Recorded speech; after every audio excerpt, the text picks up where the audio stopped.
देखिए, ये अच्छी रिपोर्ट है इंडिया के पर्सपेक्टिव से। और जिस ढंग से इंडियन इकॉनमी की ग्रोथ चल रही है और जैसे हमारे यहाँ वर्किंग स्टेबिलिटी चल रही है, तो उसको नज़र देखते हुए ही आईएमएफ रिपोर्ट बनाती है। जो जीडीपी की ग्रोथ है एक स्टैटिक नहीं होती, डायनेमिक होती है।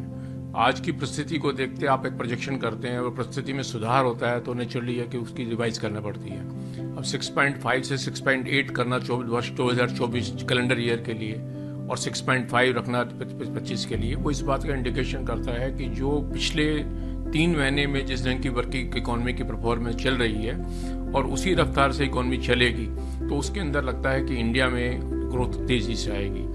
कुछ फैक्टर हैं हमारे के इस देश में, जैसे कि देश की स्टेबिलिटी की एक फैक्टर है। एक हमारे देश में जो जो डोमेस्टिक कंजम्पशन है उसका एक पैरामीटर आता है, मॉनसून का पैरामीटर आता है, जो डोमेस्टिक कंजम्पशन हो रही है उसका पैरामीटर आता है, जो हमारी पॉपुलेशन का जो डेमोग्राफिक है उसका प्रेशर वो वर्किंग आती है, और जो डाटा कलेक्ट किया जाता है बहुत सारी आइटमों का कलेक्शन का, पर्टिकुलरली जो इन्फ्लेशन को देखते हुए जो वर्किंग की जाती है, और जो सेकंड में देखते हुए कि आपने महंगाई को कितना कंट्रोल किया है।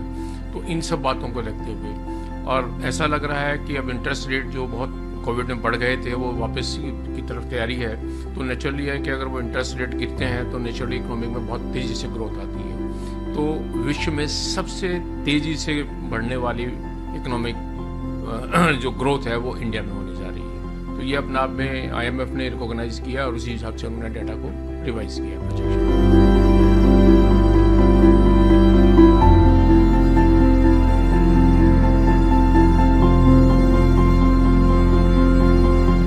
इंडिया का जो इस समय सर्विसेज सेक्टर है वो ऑलरेडी बहुत हाई है। जो मेन ग्रोथ के सेक्टर जो फोकस है इस समय है मैन्युफैक्चरिंग के ऊपर। तो जिस ढंग से हमने ये पीएलआई स्कीम वगैरह जो निकाली है और जो आज की डेट में जो पीछे पॉलिसीज़ में हमने चिप के बारे में, मोबाइल फ़ोन के बारे में और जो ऑटोमोबाइल के बारे में जो स्टेप लिए हैं, और अभी आपने देखा होगा जो बाहर से निवेश जिस ढंग से आ रहा है, और जो आज की डेट में जो हमारी जो फॉरेन एक्सचेंज की पॉलिसी है, तो ये सब इंडिकेशन है कि जो मैन्युफैक्चरिंग सेक्टर है वो काफ़ी डोमिनेट करेगा, क्योंकि आज की डेट में मैन्युफैक्चरिंग सेक्टर का कंट्रीब्यूशन उतना नहीं है जितना इंडिया में होना चाहिए।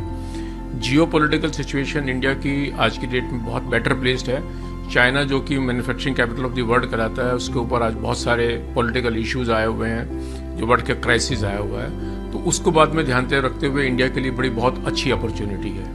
और ये बात भी आपको ध्यान में रखनी चाहिए कि 6.8 की जो आईएमएफ ने प्रोजेक्शन की है वो इसके बावजूद की है कि विश्व में आज की डेट में जो वार के जो क्राइसिस आ रहे हैं, चाहे वो यूक्रेन का है, चाहे वो आज की डेट में इजराइल वर्सेस ईरान का है, ताइवान वर्सेस चाइना का है, जो फिलीपींस वर्सेस चाइना का है, उसको देखते हुए भी लगता है कि विश्व में भी इंडिया की जो एक्सपोर्ट से और जो इंपोर्ट करने से उससे इकोनॉमिक में इंडिया की ग्रोथ ही आएगी, कोई कमी नहीं है।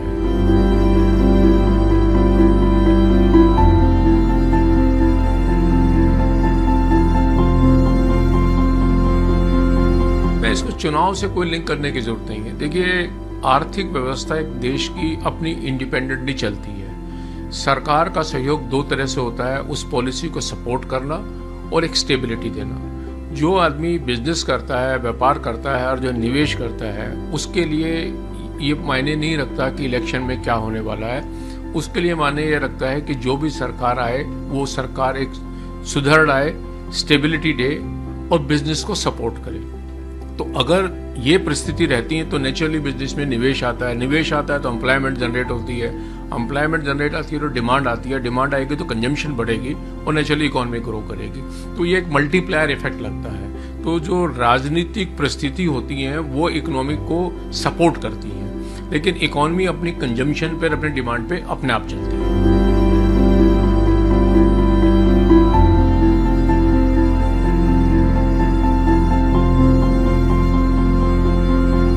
A good report of the IMF, and this shows that Indian economy was on the right track and on the very growing trajectory. It has earlier projected 6.5% and now it has projected 6.8% for the calendar year 2024. The 0.3 jump is a quite good jump. We should not consider only 0.3. 6.5 to 6.8 is quite a big jump. And this shows that Indian economy is performing well and all parameters for the growth of the economy are doing well. As I see, the main reason for this growth is the home consumption and domestic demand, which is increasing. And home consumption and domestic demand increases because of the increase in the purchasing power, which quite indicate that yes, Indian peoples are earning more, or they are getting their whatever is the per capita income, that's also rising. That's also one of the factors which is there. So can you focus on any sector which will be? I believe yes, definitely all factors are taken into consideration. Indian service sector is doing very well. So there were some challenges which came after this COVID crisis, and there was IT sector was under little difficulty, and so was the financial sector. But now this growth, which I am finding out 6.8, which monetary policy of IMF has come out declared, I believe mainly because of the manufacturing sector. And why manufacturing sector? Because India's focus on manufacturing sector to make India a capital of the world, manufacturing capital of the world, and that's also mainly because of the certain policies, PIL, etc., encouragement to on FDI, FPI in India, and then also supporting peoples who want to make investment in India. That's why our now you must have seen the foreign exchange reserve are the highest. So these are the areas which I believe are contributing to the growth. Can we see this report with election? I will say that one should not link the economic growth with the elections, etc. I do agree that stability of the government and the government policy do support economy, but economy on its own also gets propelled. So all that businessmen and investor need, that there should be a stability, there should be a good governance, and the government policy should be encouraging the economic growth. So I believe that's why India is much better placed as on date, and there's a fairly good indication that India's political structure will continue to be stable. It will be supporting of the business, and there is already a plan by the government that we want to make India the largest economy by 2047. And also we are supporting India on the move that Make in India, also making India as a manufacturing capital of the world. And more so now we are better placed because of the geopolitical situation also. So now the war crisis which is hovering around, maybe Israel, Iran, maybe Hamas, what Gaza happened, then Ukraine versus Russia, China versus Taiwan, Philippines. Despite this, now Indian economic growth is going to be there. When there is a crisis in the world, when there is some recession in the world as the Europe is going through, there is bound to be some effect on each country.